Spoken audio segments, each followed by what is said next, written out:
Another day, another Kardashian controversy. Kim Kardashian West is standing by her decision to dress her daughter North in a faux corset. All this while the family remains horrified at Rob's poor judgment with his Black China tirade. Selena Gomez getting steamier than ever in the music video for her song Fetish. And Serena Williams says she tried to deposit her first $1 million check at her bank's drive-thru. No big deal. We've got a rundown of the star-studded ESPYs red carpet. And winter has arrived in LA as HBO celebrates the return of Game of Thrones.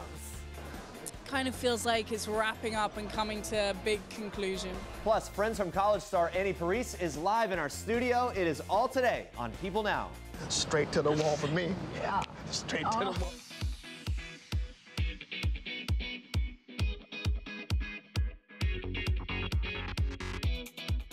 Happy Thursday, Facebook Live and People.com. Welcome to the show. A lot to get to today, including all the best fashion and moments from the ESPY Awards. So in honor of the ESPYs, our Facebook question of the day is this: who is your all-time favorite athletes? Let us know your answer in the comment section, and we will get to those answers live right here on the show very soon. Can't wait to hear from you. But first, here's what you need to know and what's trending today. Watch. This dress that I did not design, I actually bought, is not a corset. It's just fabric.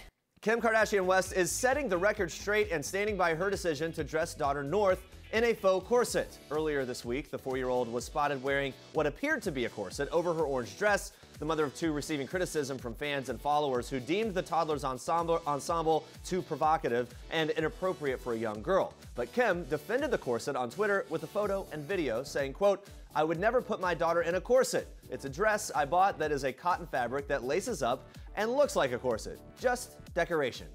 Rob Kardashian may have apologized to his family about his social media tirade against ex-fiancée Blac Chyna, but the Kardashians and Jenners remain in disbelief of his actions. A source close to the family telling People the family was horrified at the entire thing. Per a set of restraining orders granted on Monday, Rob must now stay at least 100 feet away from his ex and is banned from posting personal photos or information about her and her children.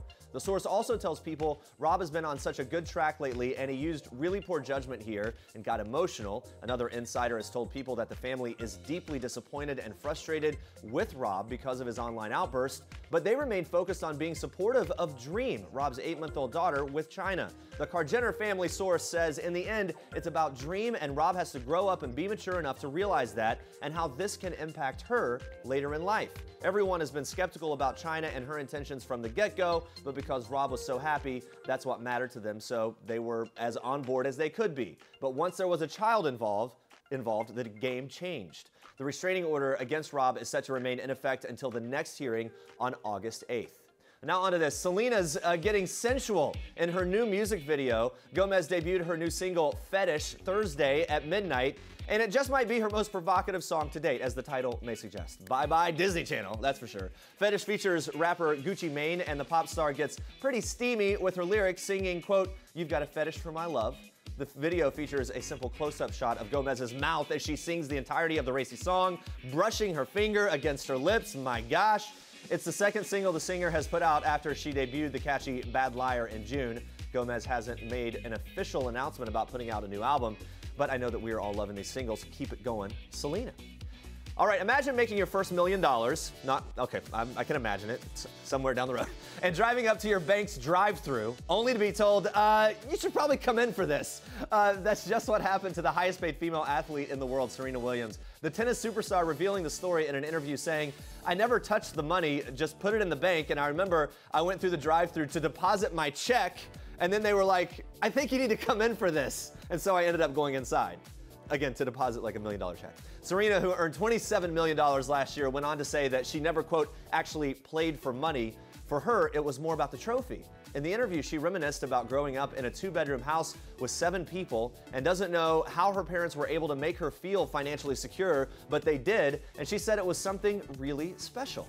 It's great to hear from her, and can you imagine that? I wish I had that problem. I know, right? No. Like, well, okay, I have to come in the bank to deposit $1 million. Not fair. Anyway, let's check in with Facebook Live. In honor of the ESPYs, we want to know who your all-time favorite athlete is. All right, so... Edward says, my favorite athlete is Serena Williams. Kathy says, former New York Yankee Derek Jeter is her all-time favorite athlete. That's a good one. Let us know your favorite athlete. Keep the comments coming in. We will check in with you again soon. But Andrea, more trending news in Star Trek. Yes, Jeremy, that is correct. We are kicking off Star Trek Treks this morning with the premiere of one of the summer's biggest shows. Take a look. Everyone's coming together again and forming alliances and meeting people who they maybe haven't met before and you didn't expect for them to meet, or meeting again, and it's really exciting. Kind of feels like it's wrapping up and coming to a big conclusion. Winter has arrived in LA. That's Sophie Turner celebrating the premiere of Game of Thrones Season 7 last night. The cast looked stylish as ever with their fierce fashions as they all publicly reunited for the first time since Season 6 wrapped up more than a year ago. Kit Harington walked the blue carpet with girlfriend and former Game of Thrones co-star Rose Leslie, and Maisie Williams, who plays our favorite rebel Arya, slayed in an emerald green Millie slip dress. Let's just say the cast is as excited as we are for the new season. Check out what the show stars John Bradley and Jacob Anderson had to say. I think you've seen that so many times that they can plant seeds in earlier seasons that only really blossom later on. So I think you've not seen the end of the surprises, and you should have been paying attention. You think about the Starks, they're all kids when you first started, and now look at them, come on such a journey. They're the underdogs, I love it. Oh, we love it too, Jacob. So don't get them all confused. And the wait is almost over. Season 7 of Game of Thrones premieres this Sunday, July 16th at 9 p.m. Eastern Time on HBO. All right, now on to this. Wednesday night's 2017 ESPY Awards brought out the sports world's best of the best, with the nation's top athletes trading in their uniforms for some high-class red carpet fashion. From wrestling pro John Cena and Nikki Bella, I love their smooch, to Michael Phelps and his wife Nicole, the 25th annual award show honored sports legends and breakout stars alike. And we're breaking it all down for you this morning. Hosted by two-time Super Bowl champion Peyton Manning, one of the night's big winners included Olympic gold medalist Simone Biles, who snagged the award for Best Female Athlete. Joined by her final 5 teammates, the 20-year-old Olympian beat out tennis champion Serena Williams, WNBA star Candace Parker, and record-breaking Olympic swimmer Katie Ledecky. She accepted the award, saying, "Ever since Rio, it has been an amazing year, and the best part of it all was meeting the young people. I want to thank you all for believing in me. It means the world to me. So, thank you."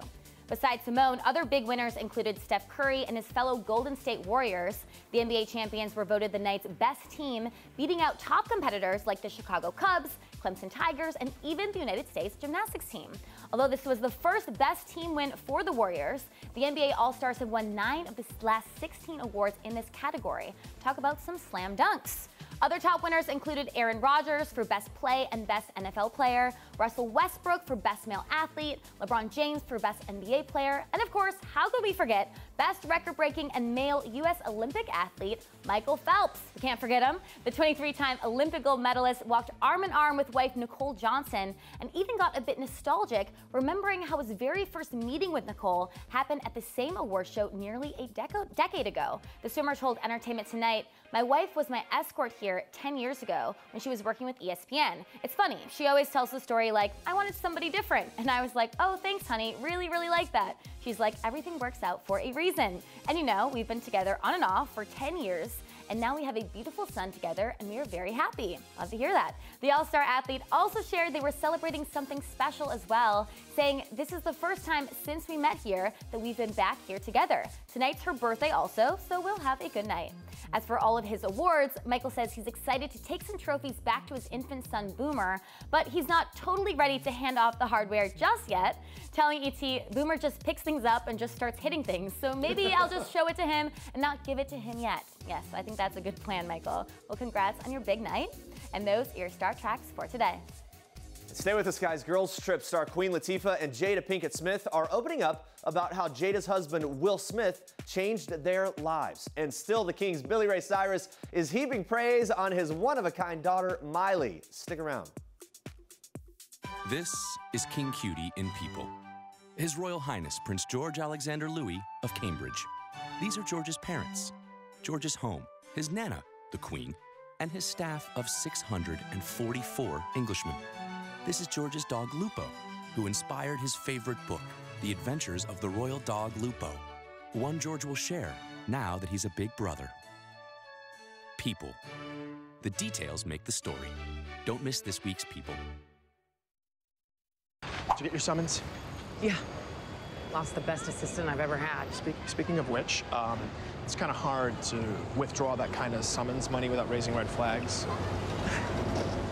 Are you asking me to pay your public fornication bill? I will pay you back, okay, in weekly installments. Fine, whatever. Yeah, you can work it off. Yeah, I can. We're like, Okay. What did you I just said, that's do? my bouche LaRouche right there. Just dancing, you know. I don't care. You know you want to.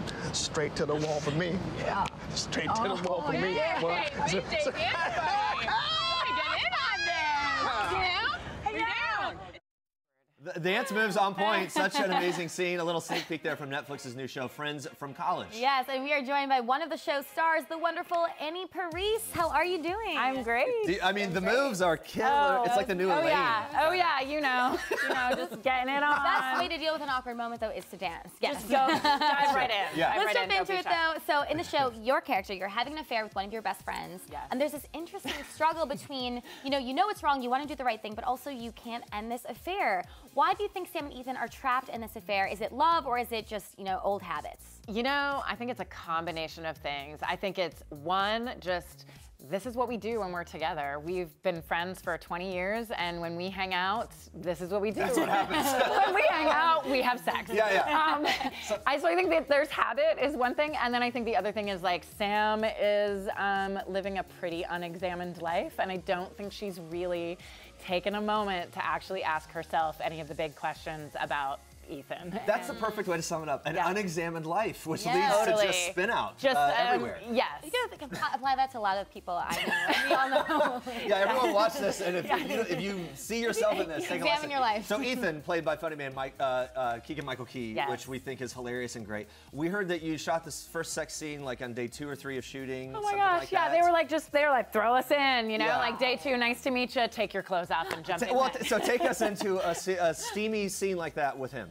I feel like it would be, like, is it disarmed with humor? Well, number one, if you're gonna be in that situation, you wanna be in it with Keegan. He is the utmost gentleman. He was so kind and really went out of his way to be like, anything you're comfortable with, great. Anything you're not comfortable with, let me know.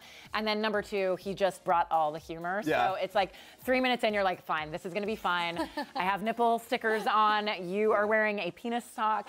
Yeah. And we are just going to laugh our way through this whole situation. The skimpy outfits, the penis socks and all. There you go. Yeah. Did you even know that there was such a thing? I have heard of them. I've heard of them. Yeah. Never right. seen them, though. It's an interesting contraption, a string Yeah. with like a sock on the. Yeah. Oh, wow. Yeah. That's very At least they're interesting. wearing something, I think. Yes. Yes. Do they have anything? Do they have the woman version of the? Yes. They're interestingly for girls, they're like stickers. Okay, They give right. you like nipple stickers, and then there's a weird sticker that goes. For you as Yeah, well. Yeah, so you're like, wow, that's uncomfortable. Wow. Like that's tape. That is Right away, when you tape. first start filming, you go right into that. Yeah. Yeah, what's interesting is they also call those things modesty garments, which I'm like, I don't feel modest right now. Yeah, right. Like, I feel like we need a new name. If this is the line for modesty, it's a whole new world. Yeah, it's just amazing. In addition to Keegan, who's hilarious, you also get to work with other great actors like Fred Savage, Kobe Smulders, and more. What was the dynamic like off screen when you guys weren't filming? Did you guys all become best friends? You know what? We gelled really quickly, and I want to give Nick and Francesca a ton of credit for casting a group of incredibly nice, chill people. Yeah. Everybody hilarious and everybody really just relaxed people, which was great. And also, they did a really smart thing when we were shooting. They scheduled some of the big group scenes that don't come up until episode 5, but they scheduled them in the first week of shooting. So we all got to hang out on the party bus. Oh, wow. And just get to know ya. So that was great. We gelled really quickly. So yeah, who let loose on the party bus first to kind of break the ice? I'm gonna give that one to Keegan. Yeah, no surprise, Keegan's right? a real leader in terms of letting loose. Let's break this down a little bit. There was an article, some castmates joking around that the old Fred Savage not hanging out so much after filming. And Fred Savage makes it a rule not to hang out. And, he's one of the loveliest people on set I have ever had the pleasure of working with. And he is very upfront about it. He's like, I don't hang out. Nothing personal. I just don't do it. I just don't do it. And we all thought he was kidding, and then actually he's not. He just doesn't hang out. An actor thing? Yeah, I think, that's exactly. He was so upfront about it that it was like, oh, right, Fred doesn't hang out. Cool. Right, Yeah, which is, cool. if that's your rule, you better be upfront. Yeah, just be upfront. It wasn't weird at all. It was Fred told us he doesn't hang out. We've got to figure out how to break and how to crack Kevin Arnold. I know. And get him So true. Anyway. Maybe that's yeah. Next season or next something. assignment. Yeah. So in real life, you've been with your man Paul Sparks for 13 years. Yes. You have 2 children. Yes. So what's the secret to making it work with your partner? But also, what advice would you give your character Sam on maintaining a relationship? So Paul and I are not married. We are just living in sin for 13 years. We have 2 kids though, so I always feel like it's weird to call him my boyfriend because it's like it's a little more serious than that. Yeah. But when I was pregnant with my son, who is almost 8, Paul was like, "Whoa, wait, should we get married?" And I was like, no, that feels like weirdly 50s to like get married just because, I mean, I'm like, we can have a kid if we want to. We don't need a piece of paper for that. And then later on, you know, it sort of became a thing where I was like, oh, you know what's amazing about not being married is that kind of like every day you make a conscious choice to stay together. Like you're like, we want to be together. And I feel like what Sam has not done, again, circling back to unexamined life, she just hasn't really thought through any of the choices, her marriage, her family, her career. Like, is this really what she wants out of life? So if I was offering Sam a piece of advice, I would say, girl, it is time to sit down and think about what you really want. Examine the life. Yes. Given your happy family life, is it a little strange playing this just crazy adulterer? You know what? It's yeah, fine. It's a role. You're an actor. It's a role, and it's great. It's fun to be able to like go to a place that like I wouldn't go in my real life, you know. And I love Sam. I love the fact that she's living an unexamined life and kind of like all of that is like coming out. And I love that she's, you know, as sort of torn and complicated about it as she is. You know, so I think she's a really good person and I think she really loves her friends. It's just she finds herself in this horrible scenario, which I mean, we all find ourselves in those places from time to time. Makes sense. And it also makes great TV, and that's why we love fun. it. Yes, exactly. So switching gears a little bit, it was just announced that you'll be starring in the new HBO movie focused on the Joe Paterno, Jerry Sandusky, Penn State scandal. You'll be starring opposite Al Pacino, which is very exciting. Congratulations. How psyched, congrats. So How psyched are you to dive into this role and join this all-star cast? I mean, so thrilled. It's a little bit of a pinch me moment. I mean, like playing Al Pacino's daughter in this way, and also working with Kathy Baker, Barry Levinson. I mean, it is such an incredible group of people. And then, you know, the story itself is so profound, and I'm really excited to have the opportunity to like dig into something that's so juicy. Well, and the content, it's heavy, it's somewhat controversial, obviously.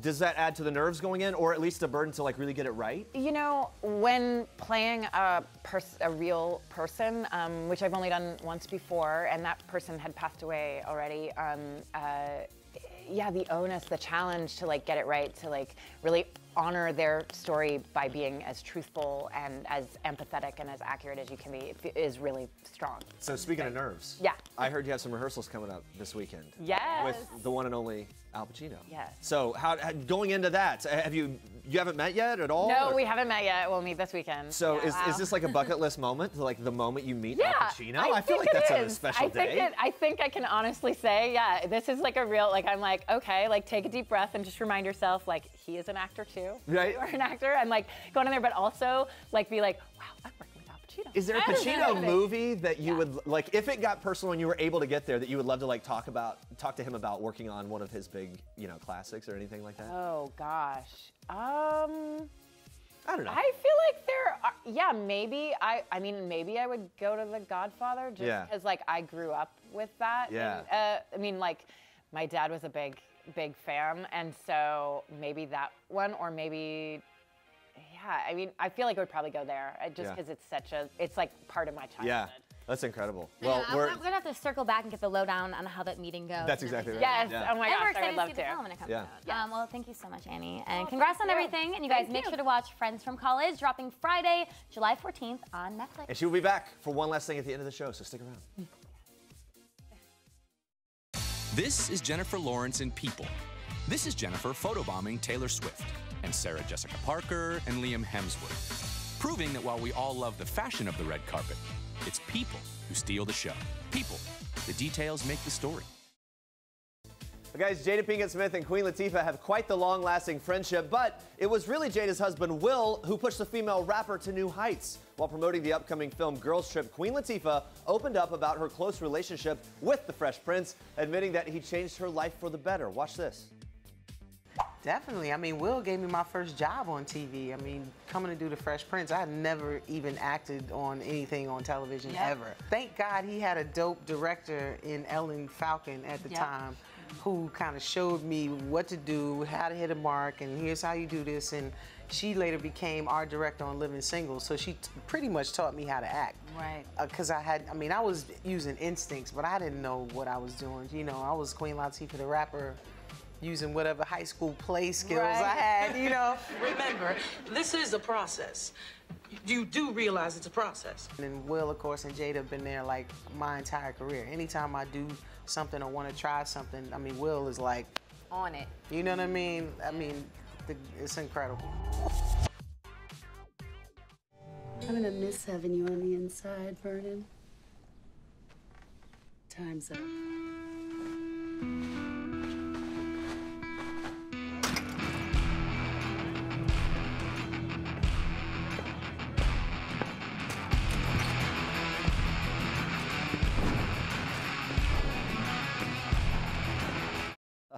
That's Billy Ray Cyrus in his second season of CMT's hit show, Still the King. The comedy is our Toyota People Pick of the Day and stars Cyrus as Vernon Brown. He's a washed-up country star who is determined to get his stardom back, all while trying to maintain a relationship with his daughter. Now, in real life, Cyrus is an incredible dad to all 6 of his kids, including Miley, revealing to us that there's really no misconception when it comes to his pop star daughter. He explains why. Watch this. She's such an open book. There's really not a lot of misconception in some ways because she's been very open. She's so real.